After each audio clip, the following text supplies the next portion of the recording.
Welcome, brothers, to the June edition of FLA Live. My name is Daryl Barrios, and I'm your Director of Fraternal Training and Communications. On tonight's webinar, a wealth of great information about changes and updates for the next fraternal year. We'll be hearing from the membership growth, evangelization and faith formation, and fraternal operations teams with key critical information that you need to know. Before we get started, a few reminders as always. First, any resources we discuss tonight, and there will be a lot, will be available in the downloadable resources tab. We have our team of fraternal trainers and other fraternal experts ready to answer your questions live in the chat box. As always, you can view this webinar on demand at any time by using the link that was in the email that you received, confirming your registration, or by visiting www.kofc.org/training.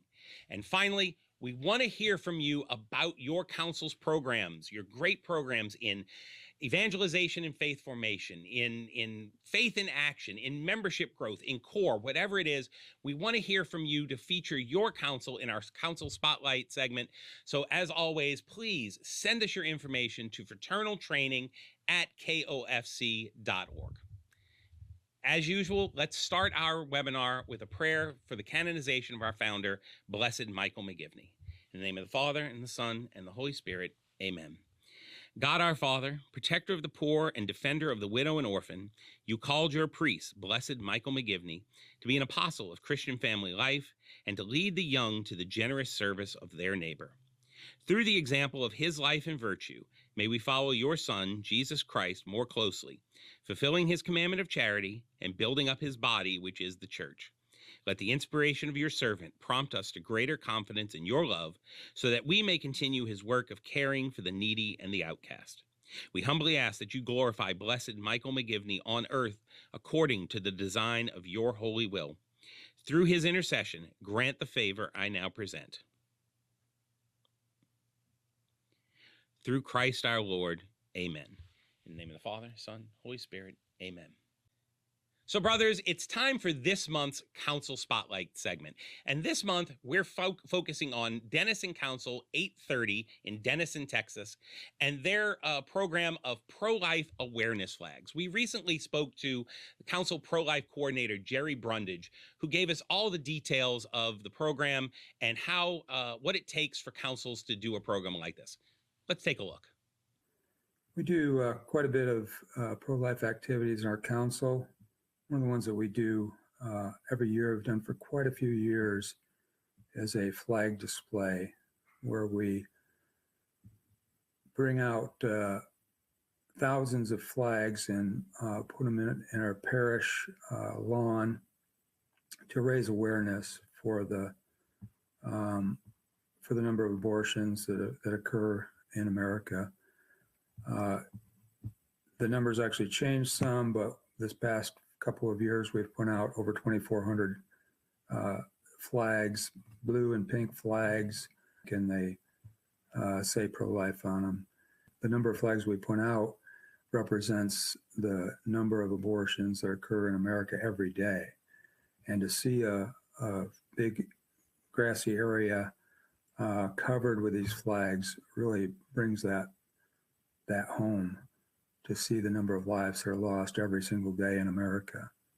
We've been doing this project for quite a few years. We have a banner that when we put it up, we put the banner up to explain what it is, to really educate people, to remind people what a terrible thing we have going on in our country.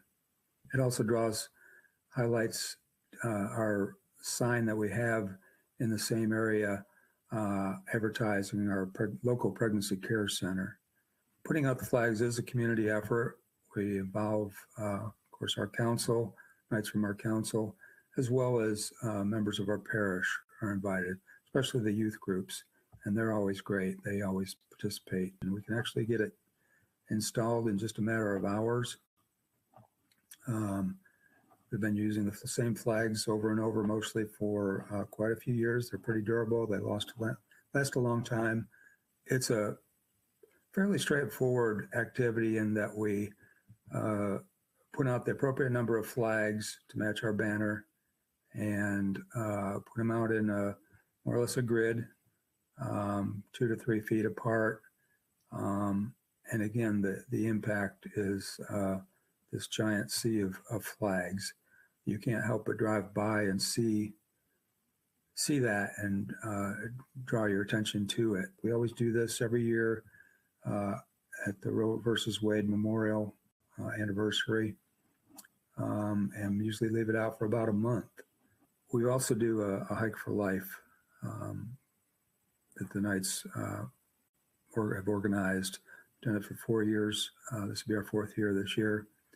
And it's a great opportunity, again, to draw members of our community in to support our local pregnancy care center, which is basically where most of our fundraising efforts go to support them, because they do such a great job. Welcome back, brothers. I'm now joined by Bob Ennis, Vice President of Membership Growth. Thanks for being here, Bob. Thank you, Daryl. Thanks for having me. Absolutely. So, the next Fraternal Year is a year of a lot of change and updates in evangelization and faith formation and fraternal operations. Would you say there's some change coming to how we look at things in membership growth? So I think you put it really well. I think the change would be how we look at growth. We talk about wanting to create a culture of invitation, Absolutely. which is, to me, a more holistic way to look at things than simply working to attain a goal. Make no mistake, goals are good, goals are necessary, and working to achieve them is absolutely a good thing. I don't want to imply that it's not. Right. But if we can look beyond the goal and make our thought process more about the prospect than about the goal, I think we kind of move closer to an ideal growth situation than we're currently at. Yeah, I agree with you. I think one thing that we see a lot, obviously it's not everybody, but we see a lot that, we bring men in and then we kind of just let them sit on the sidelines. We don't get them involved. Yeah.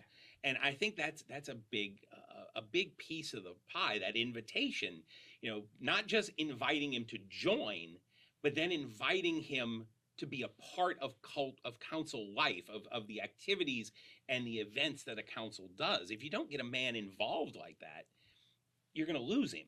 And if our thought process is what's best for the prospect, ultimately, hopefully, the member, then it becomes about more than just bringing him in and making him a name on a roster. It involves bringing him in and getting him involved so he can have the totality of the experience of a Knight of Columbus, as opposed to just being a name on the roster. Yeah, no, absolutely. One of the, I tell a story all the time. I may have told you this story. When I joined, the council I joined was an extremely large council, almost 500 members, might be bigger than that now. When I didn't know what to do, I went to a few meetings and I was kind of lost. And the guy who was Grand Knight at the time, Daryl Hope, great name, Daryl. He calls me one Saturday. I know it was Saturday. I was watching college football, Yeah. and asked me how my time was going, and asked me my thoughts on an idea he was having. Our council, being in the New Orleans area, did a Mardi Gras party every year, and he had a thought of adding a chili cook-off component to that. And he wanted my thoughts. I said, "Oh, great! I'm a new member. He wants my ideas." Yeah. And so I gave him his ideas, and then he dropped the bombshell and asked if I'd be willing to chair that event. and so that's one of those things. You never know where it's going to come from and what it's going to take, but you've got to make the ask. You've got to try to bring the man into the life of the council. Otherwise, most men aren't going to necessarily just jump right up and volunteer. They're waiting to be invited. Yep. So we hear all the time, I've got 150 guys in my council, but it's always the same 10, 12, 15, whatever. And I think the follow-up to that is, what have you done to realistically invite those other 130, 135 guys to be active? Or are you just assuming that they ought to be or should be or whatever? Yeah. The more we make it about that man, then I think the more likely we are to succeed, not only in bringing him in, but in making him an active Knight. Yeah, I mean, emails and text messages are great, but sometimes you just have to make that personal Right. invitation. And I think, Daryl, we have to believe as Knights two things, right? We have to believe that we need new members. Exactly. All of the good that we're doing to make sustainable, we have to keep bringing new guys in, because eventually all of us are going to reach the point where we can't or won't do it anymore, right? So it's going to be dependent in 10 years, 15, 20 years. It's going to be dependent on the guys we bring in today. Exactly. So we have to believe that we need new members.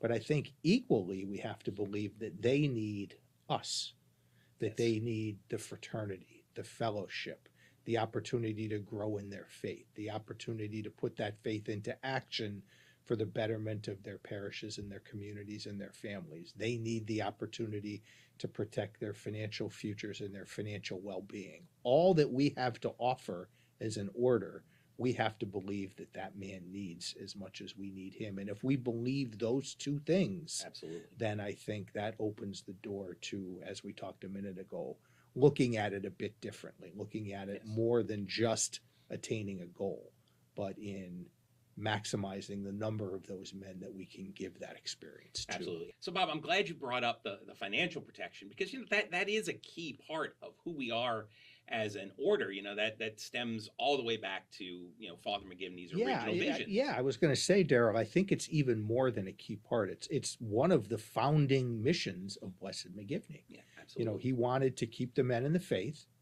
and he wanted to give them the opportunity to protect their families in the event of their untimely death, which, as we know, in 1882 Connecticut happened a lot. Oh, absolutely. So as we help our members to have more exposure to how we can help them protect their families and secure their futures, it's more than just doing a good thing. It's fulfilling the founding mission of Blessed McGivney, and it's critical for every council to Absolutely. internalize that. And one thing I'd say is, we're under no, misapprehension that every member is going to have a need for our financial No, of products. course We not. know that, but you don't know what you don't know until you have that meeting, that financial wellness check, so to speak, with an agent to find out what's available out there for you.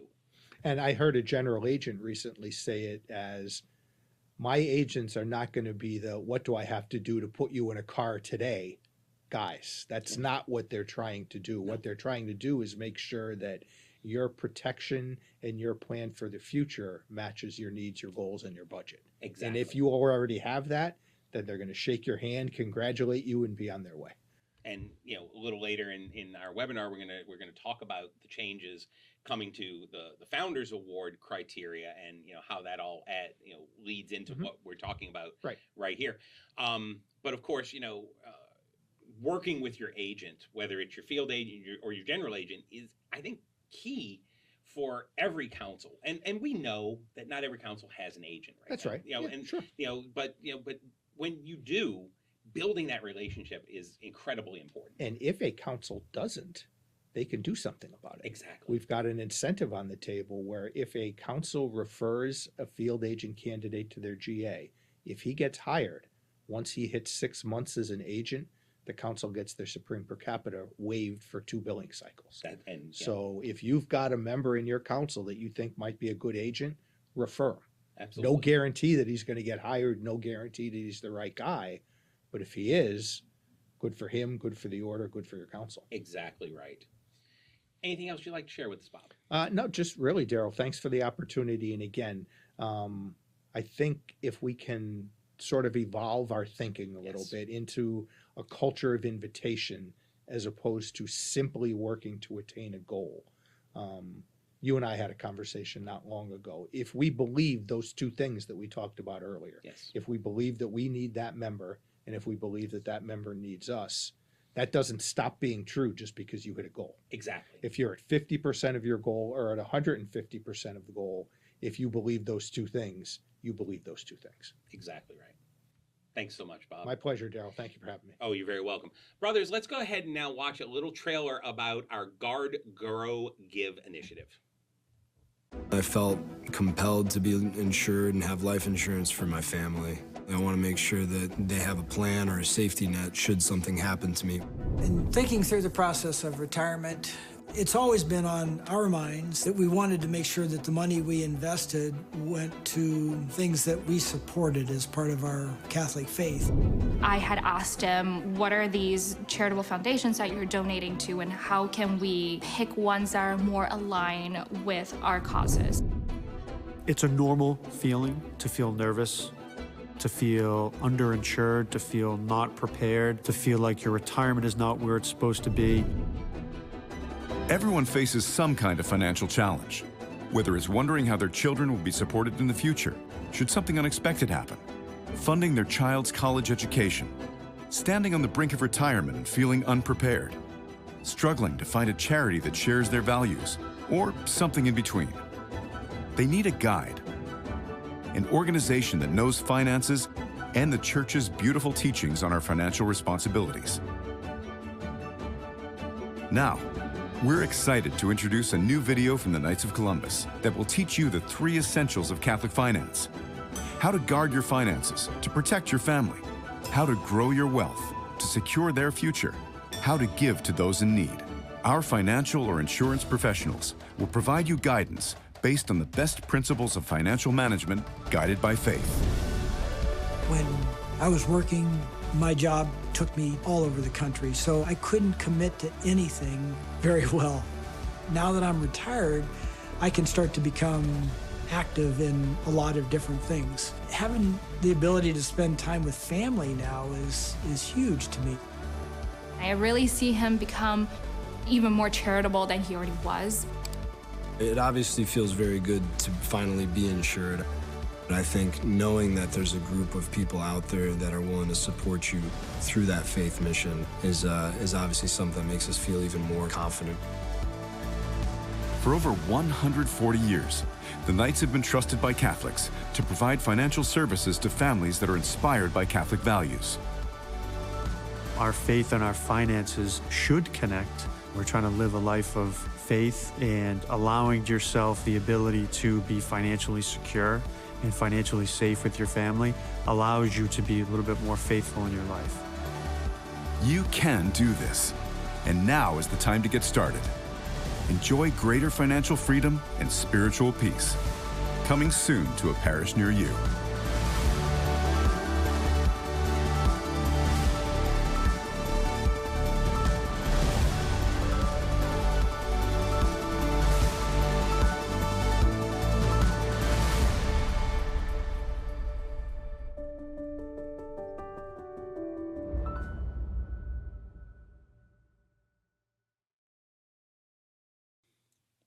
Welcome back, brothers. I'm now joined by Robbie Naden, Vice President of Evangelization and Faith Formation. And Robbie, the theme for this month's webinar is change, updates.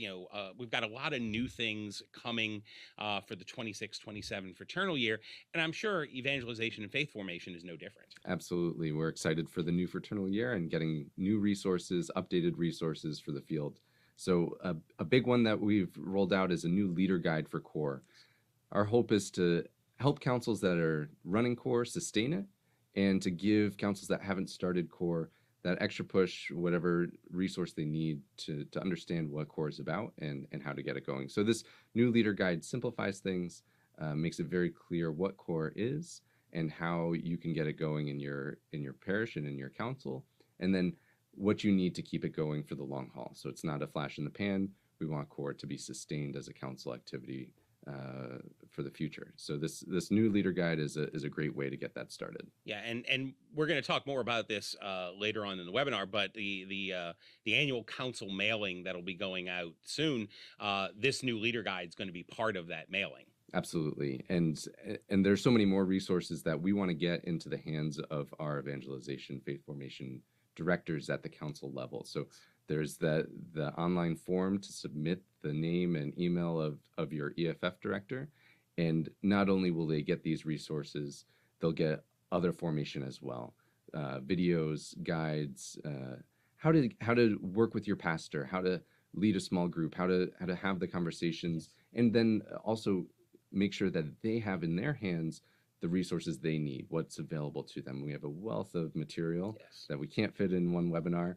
And so by submitting that name of the EFF director at the council level, we're able to be in direct communication, take a load off the Grand Knight and any others, and allow us to be in that direct communication with the EFF director. Yes, and as a Grand Knight, I'm thankful, that you are communicating directly with my council's EFF director. It's just one less thing I have to worry about. And Grand Knights, we have a lot to worry about throughout the fraternal year, and he keeps me well informed of what's going on. One of the things you mentioned was keeping core going for those councils who have started core. One of our challenges we have, worldwide, is councils who, for want of a better term, ramp down their activities during the summer.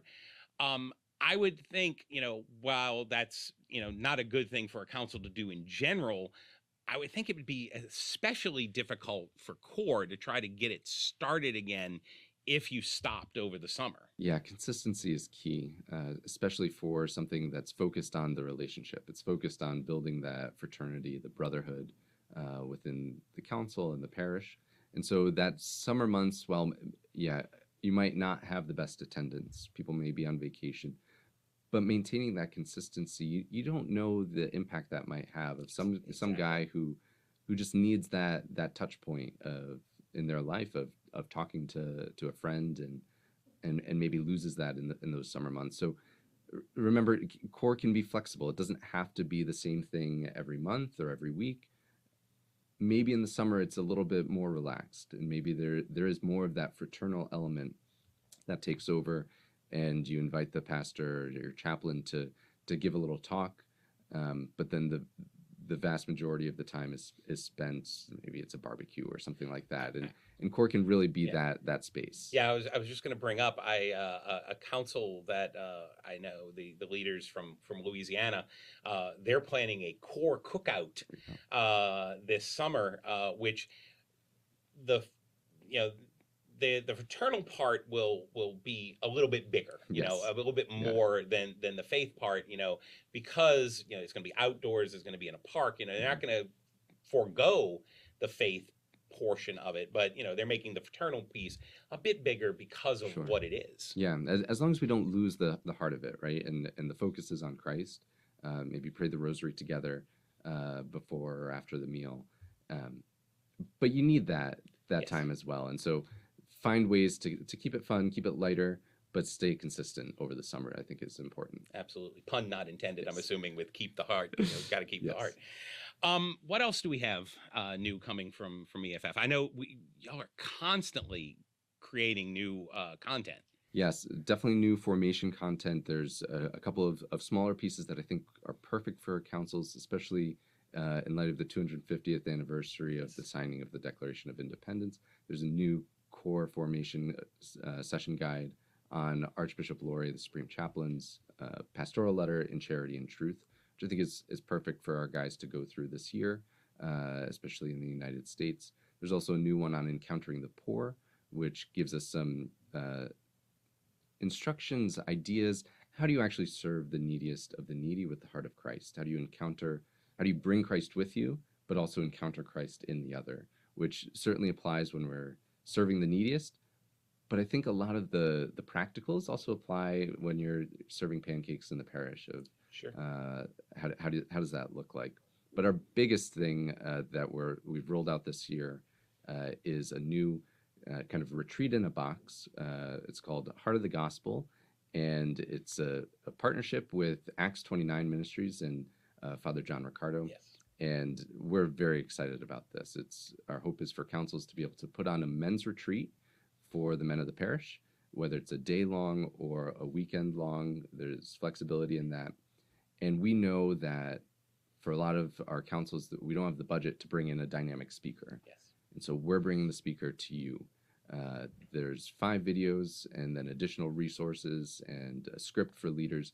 All the council has to do is run the logistics and kind of connect the dots, provide the space for discussion and prayer.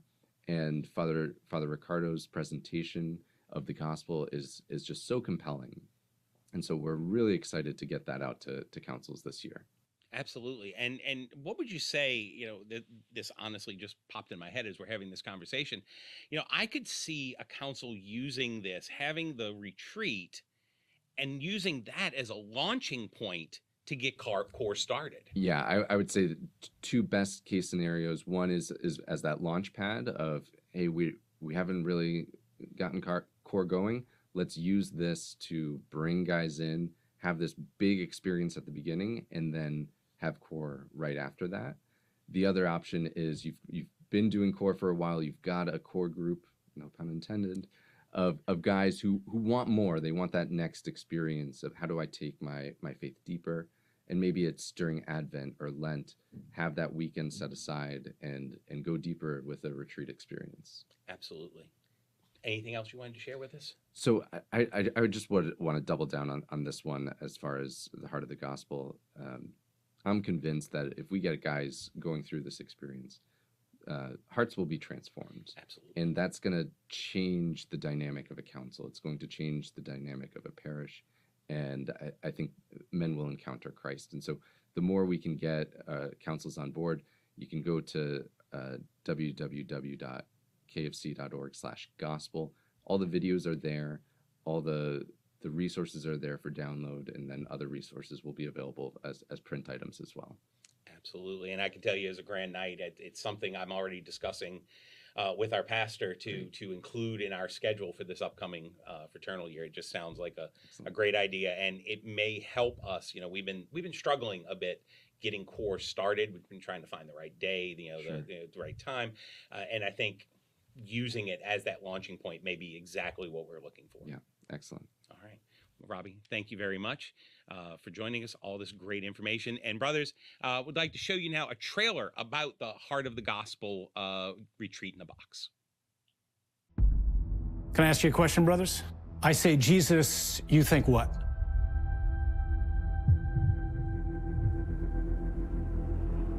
How many of you said unconquerable, victor, triumphant over sin, death, Satan, hell, and all their powers? Is it possible he's the only one who can really show you and me what it means to be a man? Some of us know about God, but we don't know him. We got a lot of intellectual knowledge about God, but it hasn't moved down to here. It hasn't really made a difference in our lives. You matter to God. He thinks you're worth fighting for, dying for.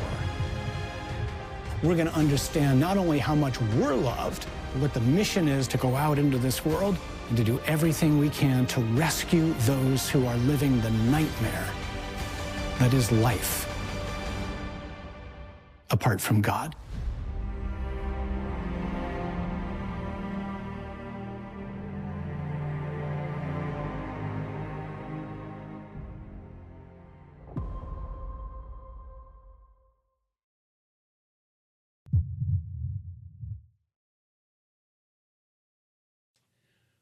Welcome back, brothers. I'm now joined by John Mulder, Vice President of Fraternal Operations. Thanks for joining us, John. Great to be here, Daryl. Good evening, brothers. John's also my boss, so I gotta play nice with John on this. So, John, we talked earlier tonight with Bob Ennis about membership growth and Robbie Naden about EFF and the changes and updates that are coming there. But here in Fraternal Operations, what we have for our members is a little more robust, I think you would agree. We have some exciting changes for the new fraternal year. I'll say that for sure. Absolutely. So let's go ahead and dive right in, and let's start with Faith in Action. What changes, what updates do we have coming to the Faith in Action program? Well, one of the things we want to do with our programs team is find a way to, focus energy on our best programs, streamline some of our resources, eliminate maybe some of those programs that councils just don't seem to be adopting, and try to add more engaging programs. Sure. So that's kind of our goal there. Makes sense. As a grand night, it's you want to have programs that your members are going to be interested in. Obviously. Absolutely. So have we eliminated any programs for this upcoming fraternal year? So we remove Family Week, the Good Friday, Family Promotion, and Habitat for Humanity. So those we kind of removed. And then we combined Family Fully Alive with the Family Prayer Night, Novena for Life with the Gospel for Life, and Pregnancy Center Support with ASAP. Which that only Kind makes of- sense, right, obviously. absolutely. Just a real quick question about the ones that were removed. Just because, Supreme isn't supporting them anymore doesn't mean that councils can't continue to do those programs if they're, Absolutely. So successful. if a council is, every year they're doing a Habitat for Humanity project, they certainly should continue doing so. It's just that we won't have the resources to support that, but by all means, continue doing that great work. Absolutely. And I guess the next thing, the next major change, and we've talked about this on previous webinars, but now it's becoming real. We're only a couple of months out from the first due date of the new annual council audit. So is that live on the website yet for our members? The new annual audit is live, Awesome. and we have training available for Yes. it, and we have a guide sheet. So we're really excited about this. It's going to be much easier for councils to complete, and it's simple online submission. We'll get a copy. They'll automatically get a copy. So it's great. We're really excited about it. Yeah, like you mentioned, we have a how-to video up there ready for our guys to be able to walk them through the process. As you said, it's a lot simpler. And a question I've gotten a couple of times when talking about this is, will this form, since it's an online form, auto sum for them? Will they not have to do that? And the question to that is yes. Yes. So I know that's going to make a lot of guys really happy. In terms of other updates, the exemplification for charity, unity, and fraternity, we've made some minor updates to the instructions. Correct. So we added some language at the end of the exemplification when the Grand Knight is doing his introductions.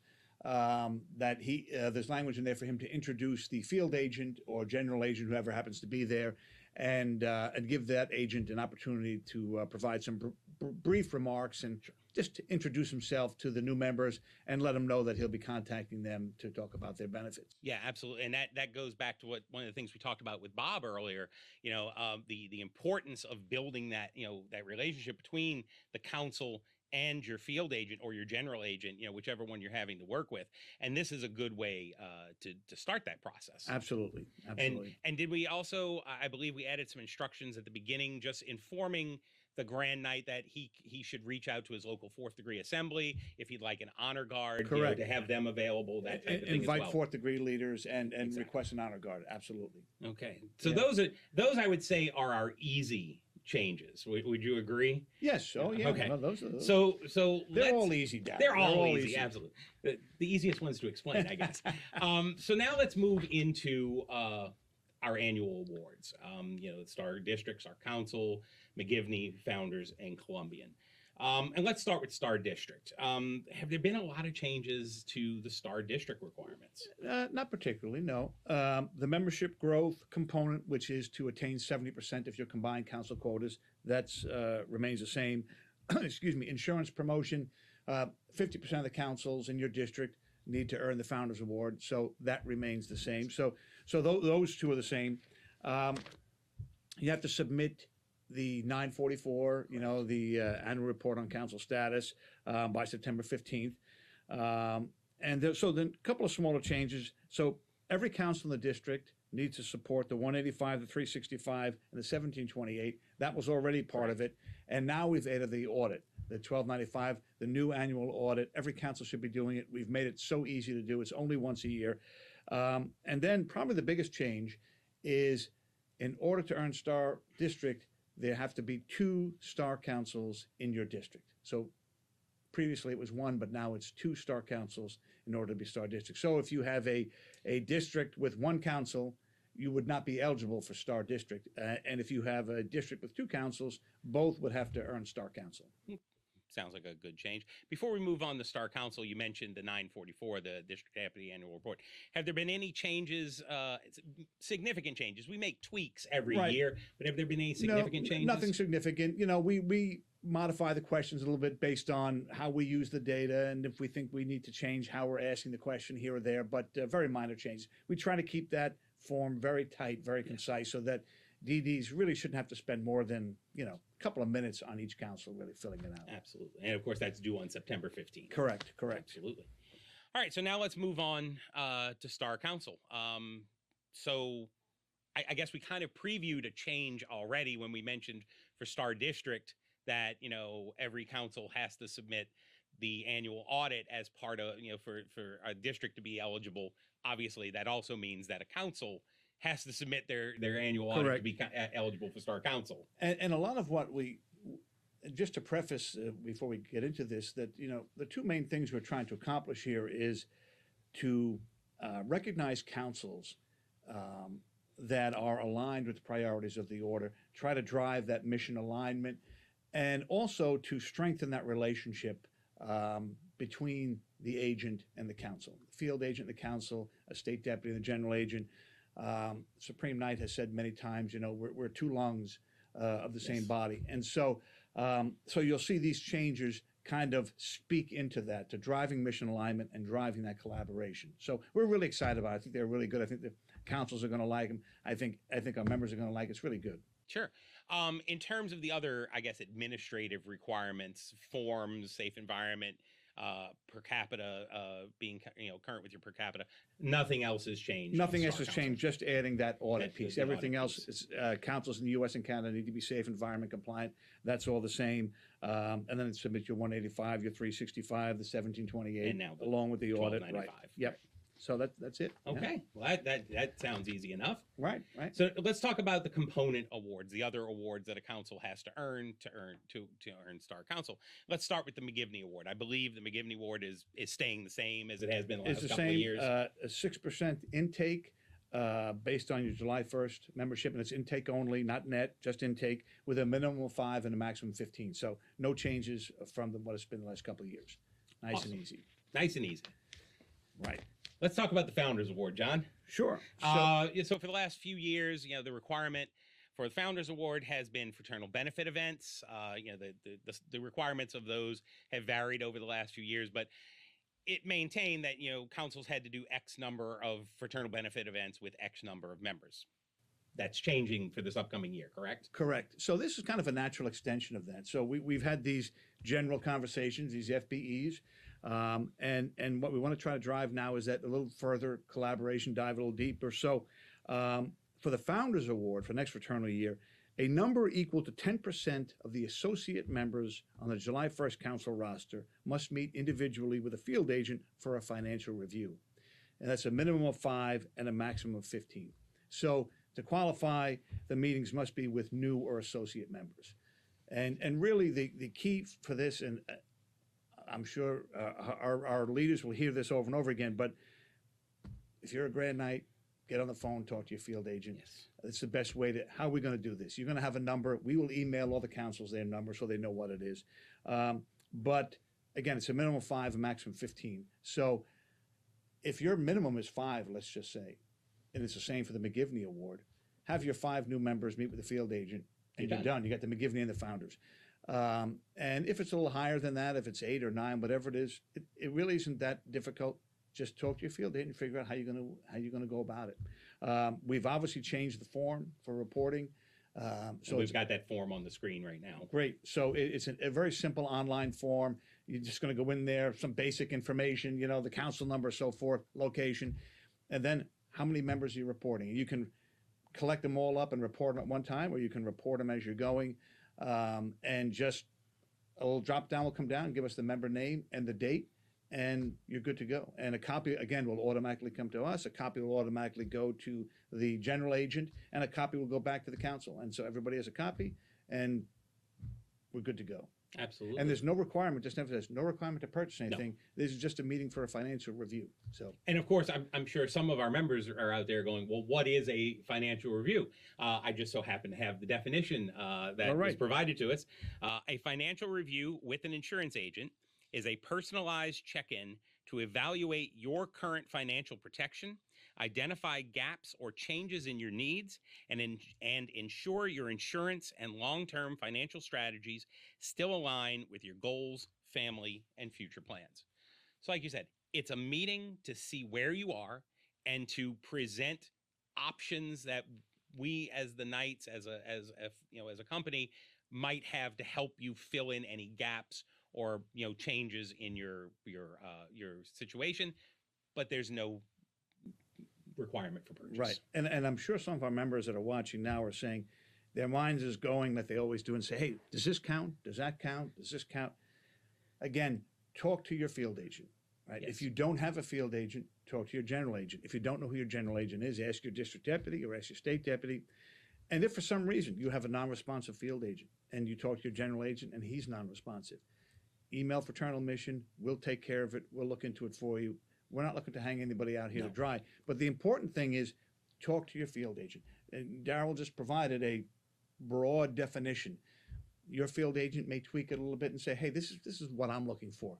Work with your field agent. These field agents are going to be happy to work with you. And it's really not that big of a deal. It literally goes back to what we talked about with Bob earlier tonight, in that the key is to build that relationship between your field agent and your council or your general agent, if you don't happen to have a field agent at this time. It's kind of funny, we're talking about not having field agents. There are literally, as we're talking, this week they've been conducting interviews for field agents. I don't know where, obviously, but for across the country, they're interviewing people for field agents. So, brothers, if you don't have one right now, you may have one pretty soon. Right, and then again, just to emphasize, right, we're going to get a copy.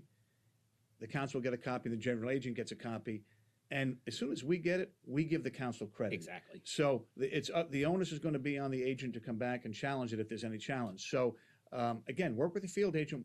It's not so much whether we say it qualifies. If your field agent and your general agent say it qualifies, it qualifies. You're going to get credit. Exactly. And we also will have a tracker on Officers Online.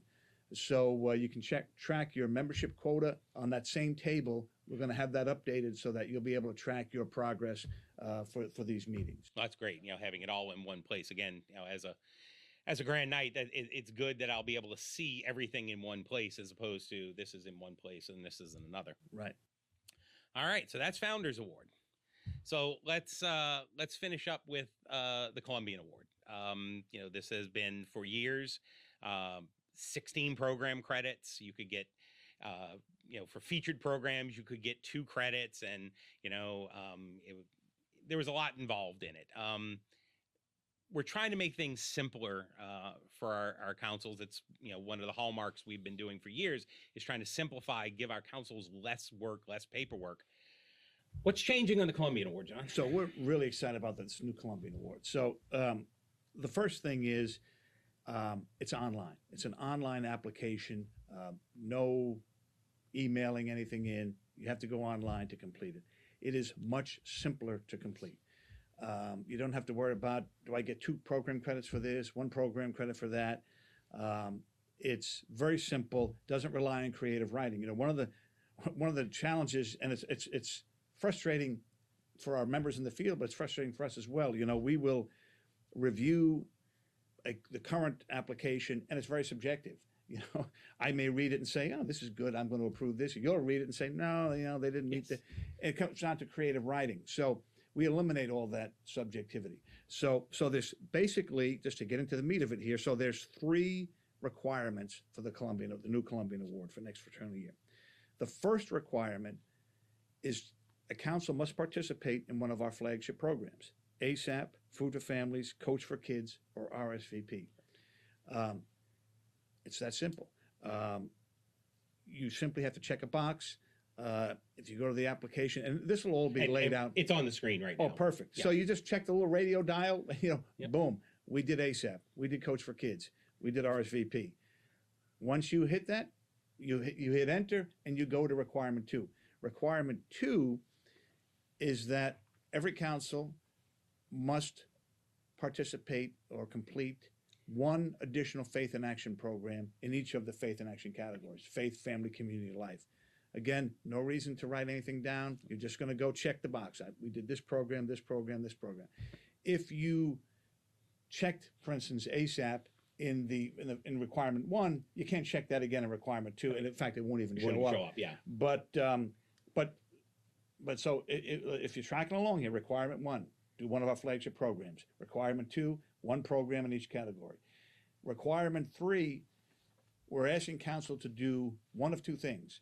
You can do 3 programs, one to bring men closer to Christ, one to support your parish, and one to support your community. Or your council can conduct core at least once a month. And so that will count for all those 3 programs. So when you really look at this, if your council is doing core and you do one of our flagship programs and 4 other programs, you're done. You're just checking the boxes on those. On that requirement 3 is the only place you'd have to enter a little something, and we don't want a lot. We just want you to just tell us the program and a brief description. Because those 3 programs can be anything. It doesn't have to be a faith and action program. Right. It could be if you have a 4th faith and action program that you wanted to use for one of those that fit the category of, either build fraternity, help your parish or community, or bring men closer to Christ. You obviously could do that, and you just have to give a little short, maybe 1-2 sentence description.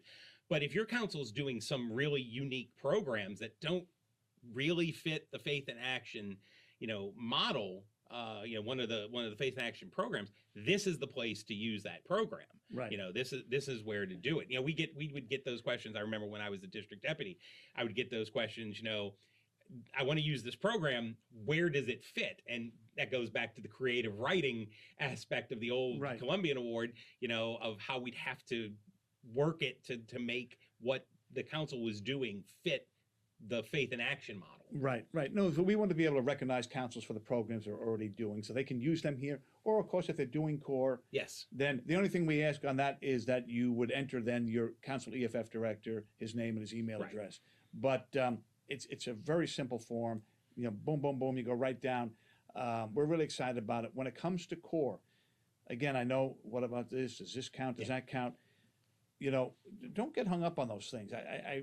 We like giving out star awards. We want to recognize what you're doing. So the caveat for that is the council has to have started core monthly by April 1st. So, your council may not be doing core now. You're the new Grand Knight. You say, hey, we're going to start this. You're appointed EFF director. And maybe you don't get it off the ground until October, November. That's okay. As long as you've started it by April 1st, you're holding it at least monthly. And the plan is to sustain that going forward indefinitely. You can take the core credit for requirement 3. If your parish has a men's ministry, and they don't call it core because they've already had this before core came along, but your council is now actively engaged with this men's ministry. You're promoting this men's ministry. And for most applications, it is core. You're just not calling it core because the parish is calling it something else. You can count that as core. Absolutely. So don't get hung up on the details. No, I use the example all the time. This is a joke between me and the core guys. That my council back in Louisiana was doing core before core was a thing, because we started a weekly men's Bible study.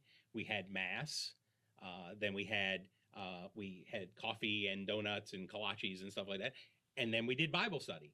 It was core, but core didn't exist yet. So something like that, it's core, and our council was the one supporting it.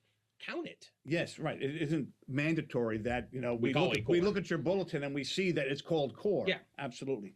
We want men being formed in their faith, building that fraternity, and then putting that faith into action. That's what we're trying to accomplish here. Exactly right.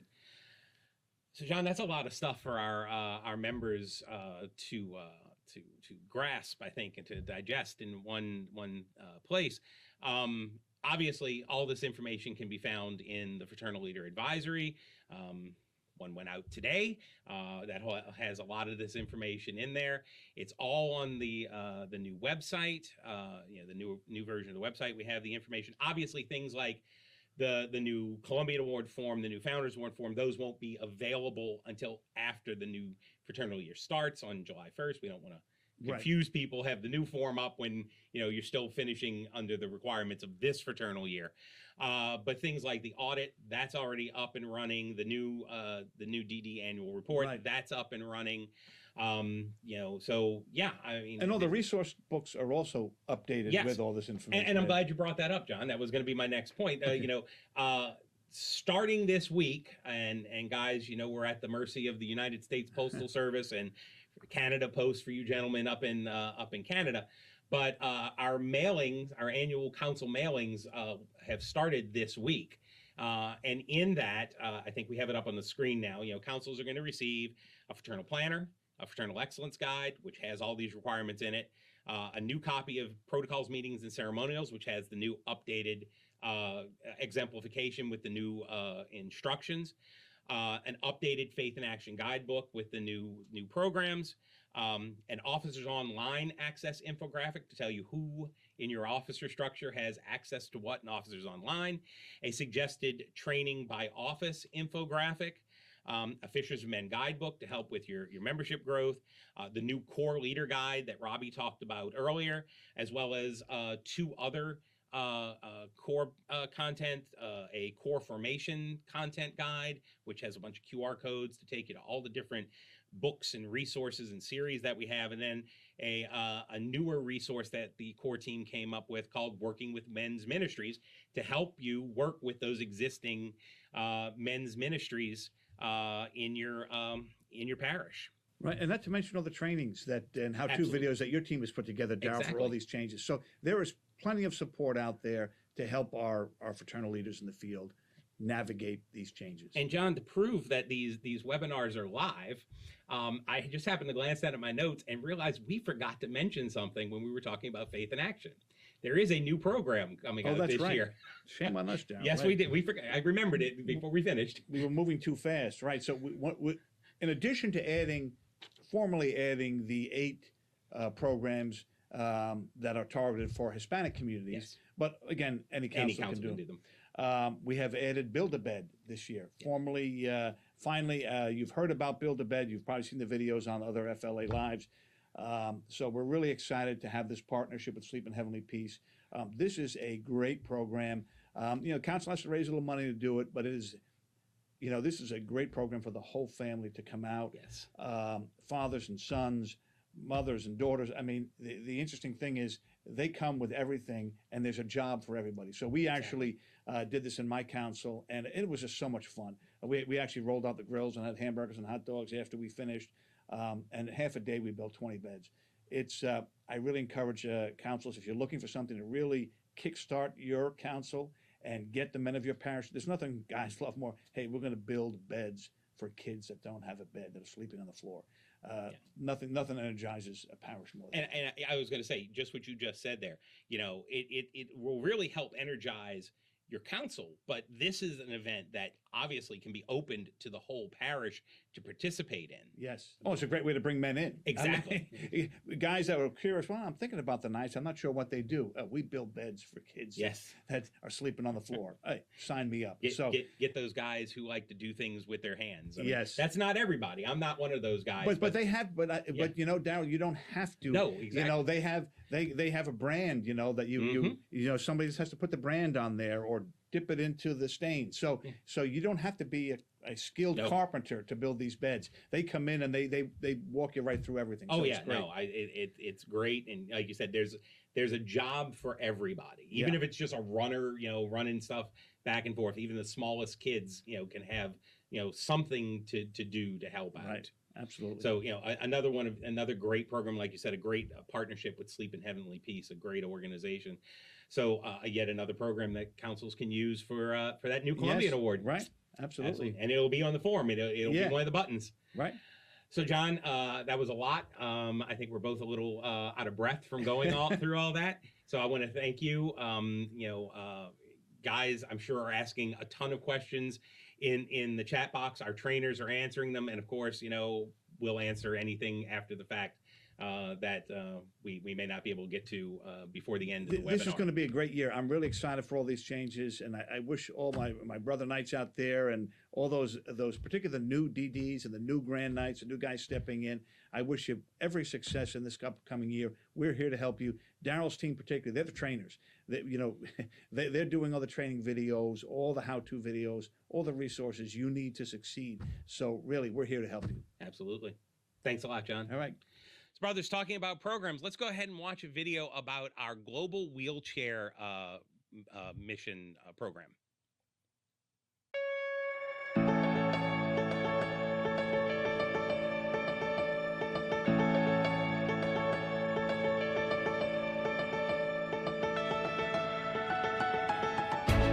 I see the wheelchair mission as one of the great initiatives of the Knights of Columbus.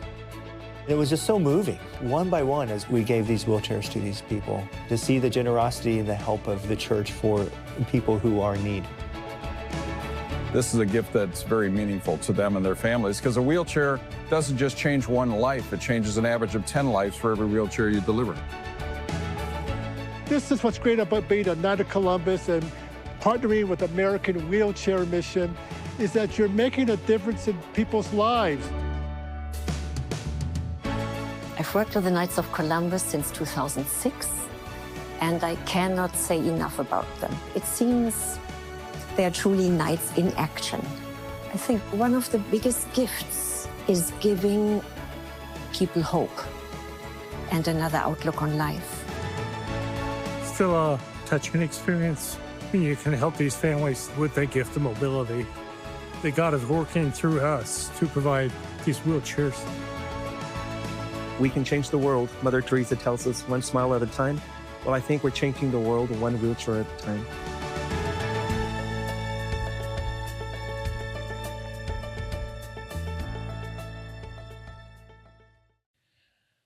Well, brothers, that's all we have time for tonight. We gave you a lot of great information tonight about changes and updates for the next fraternal year.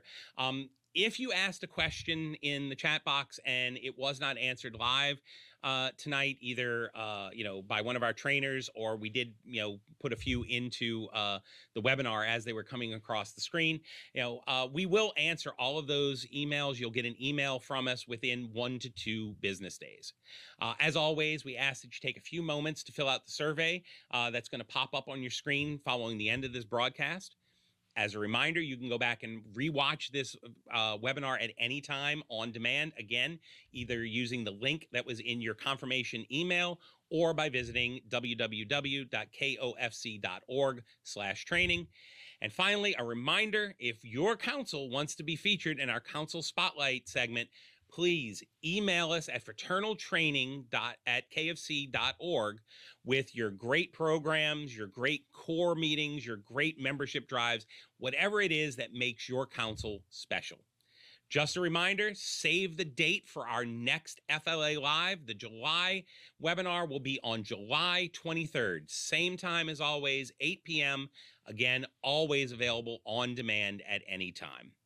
So, brothers, let's go ahead and close with a prayer to one of the saints of the day, St. Gregory Barbarigo.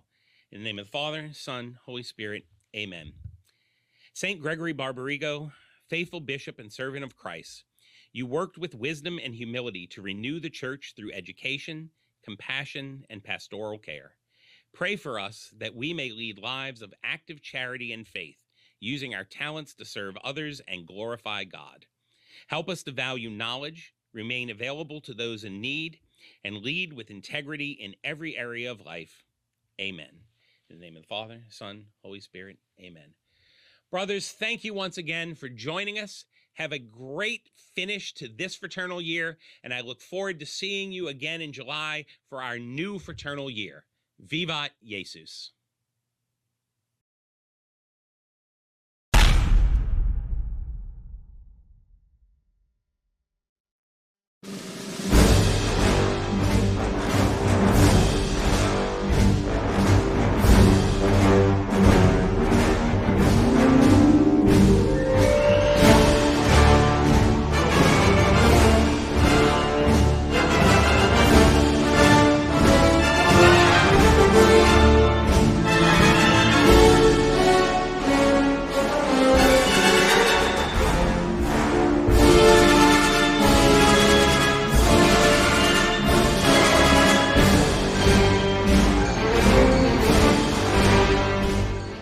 Yeah, one more question. Seems like we got time. So, Drew, we'll ask you probably the hardest question of the night.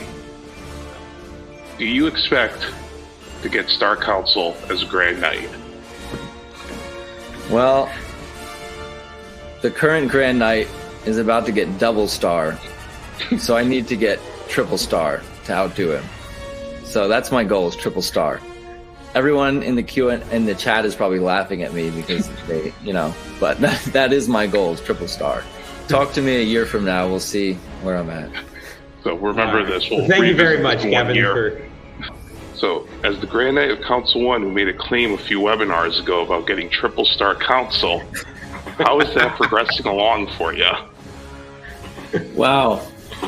Well, that's a great question. I can't wait to get that question each month.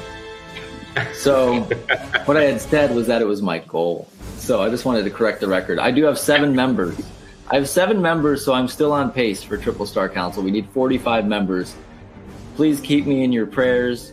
That is why I have such a devotion to Blessed McGivney, asking for a miracle this year to get to that 45. So I think I can attain it. I'm going to keep working hard. I have a few church drive and membership drive planned over the next few months. So I'm working towards it. We'll see. Drew, there seems to be a bit of a fan club in the Q&A for you. First, as Grand Knight of Council 1, are you a triple star council yet? Well, I think the members on this call tonight, I don't think anyone could be triple council yet.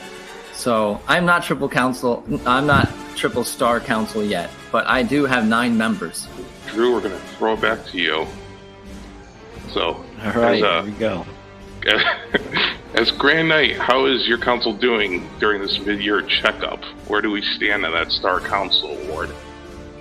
You know, I really appreciate having the State Secretary of Connecticut on this call to constantly ask me this question. But we are doing very, as I said, we were at 12 members. Drew, your district deputy is tuning in watching this webinar, so he wanted me to ask you, as Grand Knight of Council 1, what is your plan to finish strongly after watching this webinar?